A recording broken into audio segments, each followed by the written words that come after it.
É bem provável que a relação de Lula com o Supremo Tribunal Federal, nós estamos falando aqui do judiciário profissional, né, de juízes, mas com o Supremo, seja uma relação muito mais amena do que a de Bolsonaro com o próprio Supremo. E não porque o Lula sabe conversar, gosta de conversar, e tudo isso é indiscutível. Ele é um negociador, né, desde os tempos de líder sindical. É alguém que construiu sua vida nos sindicatos e depois sua vida na política, conversando, né, falando, parlando, discutindo, negociando. Então, essa é uma marca pessoal do Lula. Mas não é isso que vai fazer com que a relação do Lula com o Supremo seja diferente da que vimos entre Bolsonaro e o Supremo. Não é isso. Não é o temperamento, não é o vocabulário, não é a capacidade de ter uma prosa ali mais tranquila, de usar interlocutores, usar intermediários, não é isso. É principalmente uma convergência entre as ideias de alguns ministros do Supremo e as ideias que são predominantes dentro do PT e que tem o Lula, claro, como expressão máxima. Embora muitas dessas ideias nem façam pessoalmente para o Lula uma diferença substancial, menos ainda vital, decisiva. Não é uma questão de visão de mundo, né? Mas é o pacote que ele carrega. Então, como líder incontestável, como alguém que tornou-se maior que o próprio partido, que o PT, o Lula também sabe que precisa carregar algumas das ideias que são predominantes dentro do partido e que nem são necessariamente as suas. E, às vezes, até ele, por necessidade, por conveniência política, ele contradiz essas ideias, mas atingiu um nível tal de liderança incontestável, né? Tornou-se portador no imaginário petista de uma infalibilidade tal que mesmo quando contesta essas ideias centrais predominantes, não há tréplica, não há nada, absolutamente nada, que leve a contestações, a dissidências importantes. Mas grande parte desse pacote de ideias também toca o agir, o pensar de alguns ministros do Supremo que andam misturando as coisas, que parecem acreditar, principalmente o Barroso e o Fachin, que eles não são apenas parte de uma corte que tem como atributo, atribuição, incumbência, função, missão, defender a Constituição e julgar de acordo com a Constituição.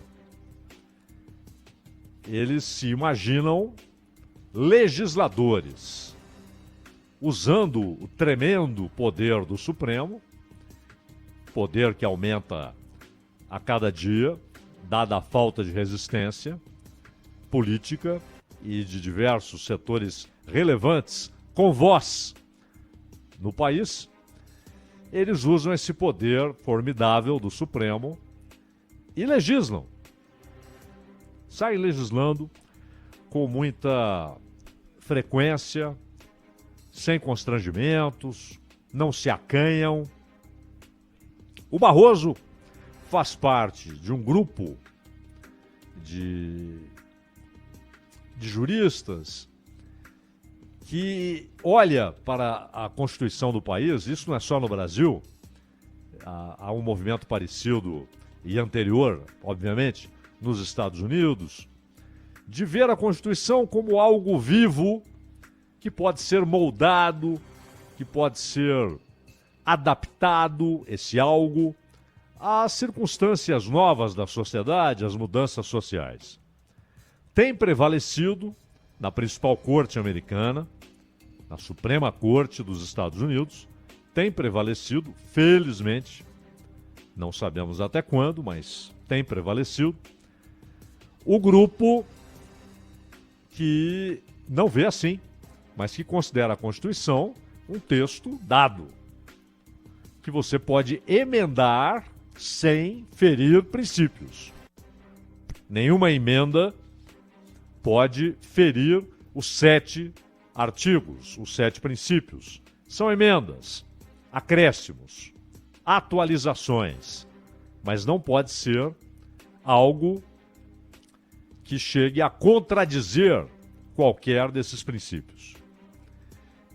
E eles são maioria, então essa posição tem felizmente prevalecido. O Barroso claramente concorda, não só isso está explícito no que ele fala, mas no que ele faz, concorda com o grupo hoje minoritário na Corte Americana, que vê a Constituição como um texto a ser modificado sem que você acrescente palavra.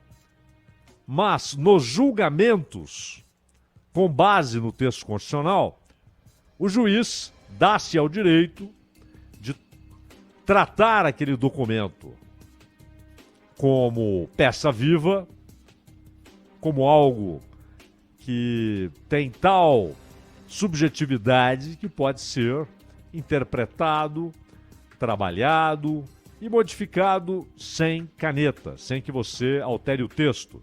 Você dá uma interpretação nova para aquilo que lá está escrito, com base nas mudanças sociais acumuladas, no caso dos Estados Unidos, durante 200 anos. E o Barroso vê isso da mesma maneira. E ele não perde chance. Ele já legislou sobre aborto. Ele já legislou, agora recentemente, sobre como os tribunais devem reagir a situações de invasão e ocupação de terras, de terrenos. E a questão não é concordar ou discordar da legislação do Barroso. O sujeito pode até dizer, não, eu tenho a mesma opinião, eu acho que isso que ele decidiu aí é correto. Não é isso. Tem muita gente capaz de apresentar, formular, elaborar leis formidáveis, mas não recebeu do povo autoridade para isso. Não adianta você ser capaz, como um Bismarck, de escrever sozinho uma Constituição formidável.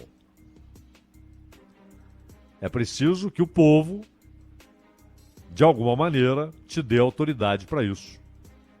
Lhe entregue, confira a você autoridade para isso. E o Barroso não tem autoridade para isso. Ele não é um legislador.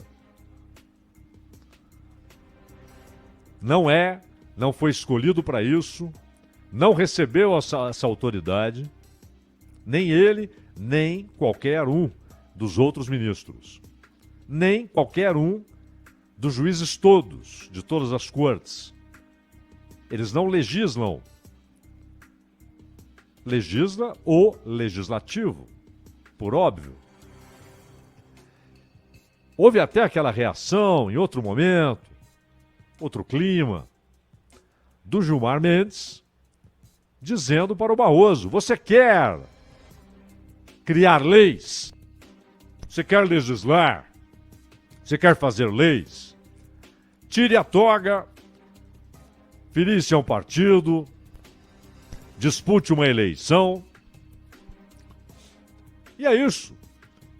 E aí, se o cara é eleito, ele vai tentar convencer a maioria dos outros parlamentares, dos outros 512 na Câmara, ou dos outros 80 no Senado, convencer a maioria de que ele tem boas ideias, de que o que ele está propondo é bom, é correto, é adequado, merece apoio. O Gilmar Mendes disse isso para ele naquela discussão em que eles acabaram resvalando para ofensas pessoais, né? E hoje o Gilmar Mendes já não diz isso. Uma série de acontecimentos acabou consolidando um espírito de corpo, de autodefesa. Então pode haver ali alguém murmurando, alguém reclamando, alguém dizendo que o outro está agindo de maneira errada. Mas os embates públicos desapareceram, pelo menos nesse grupo. Houve um recente entre o Cássio Nunes Marques e o Alexandre de Moraes. Mas esses embates desapareceram porque tornou-se prioridade para os integrantes do Supremo a defesa da Corte, e eles confundem a defesa da Corte com a defesa de cada um dos ministros. E evitam que o outro seja desgastado publicamente por divergências internas. Ora, o Barroso, o que ele decidiu, por exemplo, determinando para todos os tribunais aí dos estados, né, tribunais federais, nesse caso, vocês não vão decidir nada. Cada um de vocês vai formar uma comissão e essa comissão vai conversar, vai tratar, vai negociar. E não importa agora se concordamos ou discordamos do que decidiu o Barroso. A questão é, não cabe a ele legislar. Isso é uma lei. Onde está isso no texto legal? Isso saiu dele, da cabeça dele, de suas ideias, de suas bandeiras. E ninguém deu a ele essa autoridade, esse poder para ele legislar. E olha o tamanho dessa interferência e as consequências dessa interferência. Se alguém tem uma ideia de uma lei lá no Congresso, você tem de convencer a maioria. Se não, é você e sua ideia. Você pode subir lá na tribuna, fazer discurso. Seu discurso vai ser reproduzido na Voz do Brasil, na TV Câmara. Mas se você não tiver voto apoiando aquela ideia, um abraço. Você vai passar lá o seu mandato abraçado àquela ideia. O Barroso, o Fachin, não. Eles não têm de convencer ninguém. Eles não precisam de voto, a não ser ali, quando a questão é levada ao pleno. Eles precisam do voto de uma pequena corte que hoje, em razão das circunstâncias, tem apoiado quase às cegas qualquer iniciativa do gênero, qualquer iniciativa desse tipo. O importante é não expor o colega ministro, porque nas atuais circunstâncias isso significará expor o Supremo, a bobagem. Eles não são o Supremo. Eles compõem hoje o Supremo. Os seus erros não são erros da instituição. Os questionamentos que a sociedade faz sobre as decisões de cada um deles, ou da maioria deles, não significa questionar a existência do Supremo. Mas eles gostaram, não apenas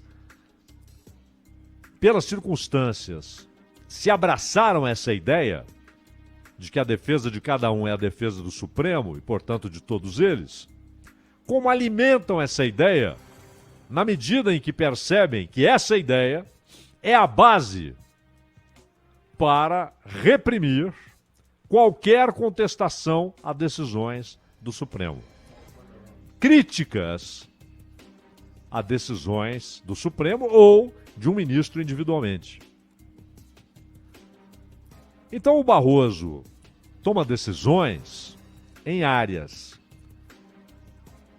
que ele não domina, mas insisto, ainda que por intuição, por inteligência, ele defenda um ponto de vista correto, em cada caso você pode avaliar se concorda ou não, mas a questão é: que autoridade tem o Barroso para legislar? Que autoridade tem o Fachin para legislar? O Fachin tomou decisões na área de segurança pública e ele poderia ter tomado essas decisões argumentando o seguinte: a Constituição diz tal coisa e com base no que diz a Constituição eu decido isso e aquilo. Acabou. É o voto dele com base na interpretação que ele dá para o texto constitucional. Essa autoridade ele tem. É para isso que ele está lá. Não. Ele toma uma decisão e no seu argumento não está o texto constitucional. Estão suas ideias. Ele se arvora, ele reivindica a condição de um especialista em segurança pública e sai falando a respeito de suas teses pessoais, como se fossem verdades incontestáveis, como se houvesse estatísticas históricas corroborando tudo isso, como se a realidade amparasse tudo isso, e não ampara. São ideias, é a maneira dele pensar, mas ninguém pede ao Fachin que nos diga o que fazer nisso ou naquilo. O que se espera do Fachin é que ele defenda a Constituição e tome suas decisões em defesa da Constituição. Porque a Constituição é o documento que rege tudo isso, todas essas relações institucionais, políticas, econômicas, sociais e jurídicas. É a Constituição. Por isso há uma corte para defendê-la e para dizer: olha, palavra final, a Constituição, a palavra final está na Constituição, a Constituição determina tal coisa. Ou a maioria de nós entende que a Constituição está dizendo isso, embora uma minoria discorde e ache que ela está dizendo aquilo. Mas é sempre a Constituição. E não as ideias de Fachin sobre segurança pública, as ideias de Barroso sobre aborto, as ideias do Gilmar Mendes. Outro dia, o Gilmar, e é interessante, como qualquer cidadão, ele pode escrever em rede social, mas ali não está o cidadão opinando sobre isso e aquilo, né? É uma posição que é levada para o tribunal. Então ele falava sobre armas e disse que sociedades armadas são coisa de ditadura. Nas ditaduras é que o povo é armado. Olha, o Gilmar Mendes tem todo o direito de ser contra a venda de armas, uma posição pessoal, mas ninguém perguntou para ele. Ele tem de decidir conforme a Constituição. Mas ele tem todo o direito de ser contra, mas ele não pode inventar uma tese esdrúxula. Afinal de contas, a China, a Coreia do Norte, a Arábia Saudita, a Venezuela, Cuba, qualquer regime autoritário que ele quiser citar, qual deles permite que os cidadãos se armem? Nenhum. Pelo contrário, nas ditaduras o povo é desarmado. É uma das primeiras medidas de uma ditadura. É desarmar na medida do possível e impedir que as pessoas se armem. Por quê? Porque não querem um povo que pode ser lá na frente um foco armado de resistência. Um movimento capaz de balançar aquela ditadura, de enfrentá-la, de derrubá-la. Então, cada um, é claro, é um direito legítimo de cada um. Mas não, para mim ninguém tem de ter arma. Perfeito, o outro achar não. Eu acho que as pessoas devem ter o direito de escolha. Se quiserem ter, que tenham. E se usarem mal, responderão por isso. Cada um tem todo o direito. Mas você não pode transformar uma mentira, essa de que é típico das ditaduras, povo armado, pelo contrário, é exatamente o oposto. Você não pode transformar isso numa tese que já indica que quando essa questão chegar ao tribunal, a sua posição será essa, porque você não quer uma ditadura. Mas você está partindo de uma premissa mentirosa. E circulam livremente essas ideias como sendo ideias da corte. Não são ideias de cada um. Não são ideias do corpo defensor da Constituição, do corpo guardião da Constituição. E há, claro, esse festival de censura praticado em parte pelo Supremo, em parte pelo TSE, e, claro, com as figuras que unem uma corte, a principal delas, a esse tribunal específico, que é o Tribunal Eleitoral, e principalmente o presidente do TSE, Alexandre de Moraes. Então tá aqui, ó. Isso vai se alastrando, a censura vai virando algo banal. Agora o perfil do deputado José Medeiros no Twitter derrubado. Quer dizer, você não está investigando ou até autorizando um inquérito ou até transformando em réu alguém porque teria cometido um crime. Isso é normal. Seja deputado, seja senador, seja presidente da República. Há o tribunal específico que é o próprio Supremo. Agora, calar, impedir de falar, de dizer, de escrever, fez isso com um partido político, o Partido da Causa Operária, está fazendo com deputados, fez isso com emissora de rádio, fez isso com produtoras, fez isso com sites. Calem-se. Não podem falar.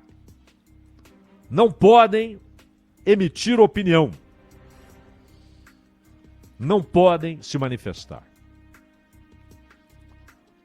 Isso é censura, não há outro nome. Usam eufemismos mil, mas isso é censura e censura prévia. E se alastra. O Twitter, por exemplo, se deu o direito de calar um jornalista, o Solon Neto, porque entrou numas que ele é um agente da Rússia. Não tem nada a ver, porque o sujeito trabalha para Sputnik.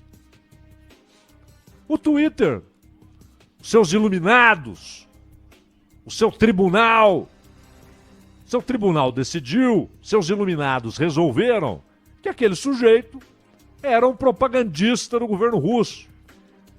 Inventaram uma mentira, uma arbitrariedade e censuraram o cara.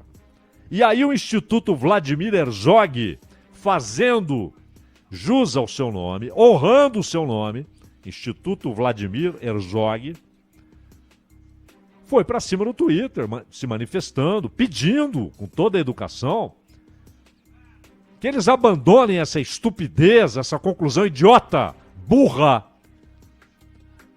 canalha, de repente entrar numas que um sujeito trabalha para o governo russo que nada. O cara trabalha para Sputnik. E por quê? Porque foi criado no Ocidente esse clima censor. Isso se alastra nos Estados Unidos, na Europa Ocidental, no Canadá e aqui no Brasil. Só que aqui no Brasil isso emana da Corte, do Judiciário, do Tribunal Superior Eleitoral, do Supremo e também dessas gigantes aí de comunicação que reproduzem esse ambiente, né? Então, o Lula, exatamente, por haver ali uma convergência, eu acho que será uma relação muito mais amena do que a do Bolsonaro. E não é, repito, pela personalidade, pelo fato de o Lula ser um negociador desde há muito, mas porque há uma convergência. E aí, para o PT pode ser até interessante que as batalhas no Congresso não tenham de ser estas, que o Supremo já vai resolvendo, que o Barroso, o Fachin já vão decidindo, vão legislando, sem contestações. Decidem, está decidido. Ficando para o Congresso outras coisas, orçamento, né? PECs, etc. Mas questões difíceis, espinhosas, que enfrentam resistência na sociedade, você pode fazer com que não haja nenhum desgaste, porque o Supremo, alguns ministros do Supremo tratarão de transformá-las em lei, sem que tenham autoridade para isso. Ronald.